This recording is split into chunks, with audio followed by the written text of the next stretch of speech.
Law and order is basically what people think when they think of combating crime. It is about chases in the police cars, searches, handcuffs, jails.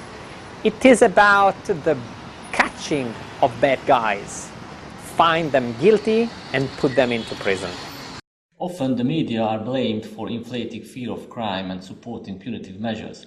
However, the evidence is not convincing about media effects on people or whether the media would provide support to tough law and order measures.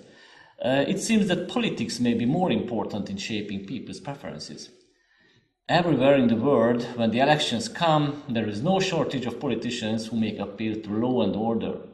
It wins votes because it essentially speaks to the fears of the public and promises easy solutions. But law and order strategies do not always work, or if they work at all, they have their price. They are more costly and may have unintended negative consequences like infringements of basic rights, unfair treatment of people, or the criminalization of the youth. People usually ask why criminals commit crimes. A better question to ask is why so many of us are law-abiding. The reason is we are moral beings. We believe it wrong to break the law. One of the key things that a justice system must do is to help nurture public commitment to the rule of law by ensuring that it treats people fairly and respectfully. Findings are surprising to some extent. You may think that people obey the law because of fear of getting caught.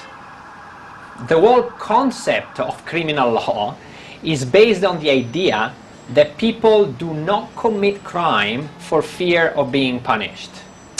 Our survey results are pretty clear in showing that people are much more likely to obey the law when they agree with it, when they believe that it is the right thing to do. What is FIDUCIA? We are a large European network of researchers and academics. Thanks to the funding from the European Commission, we spent over 3 years on the FIDUCIA project, investigating 4 areas of crime: human trafficking, trafficking of goods, cybercrime, and the criminalization of migrants and ethnic minorities.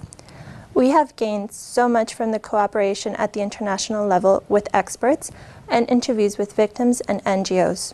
We also learned that fear-based strategies based upon law and order do not always work.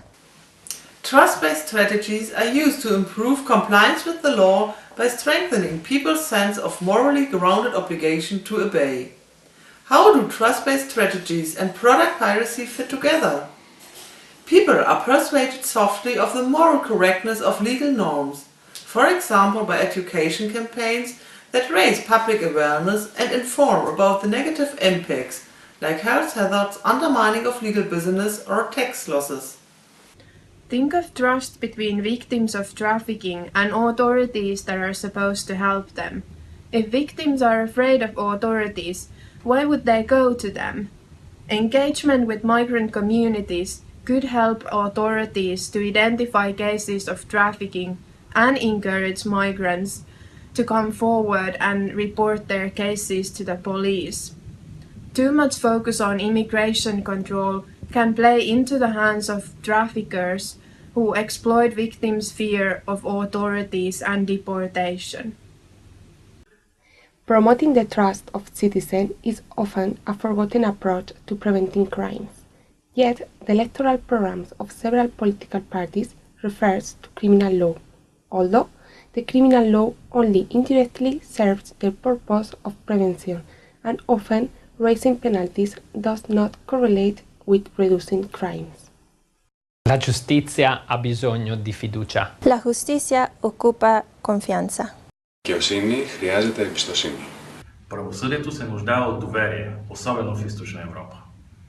Oikeudenmukainen kohtelu on luottamuksen perusta. Žmonės dažnai laikosi įstatymų nebijodami bausmės, o todėl, kad mano, jog tai yra teisinga. Kad tai vyktų dažniau, teisingumo sistemai reikalingas žmonių pasitikėjimas. Justice needs trust.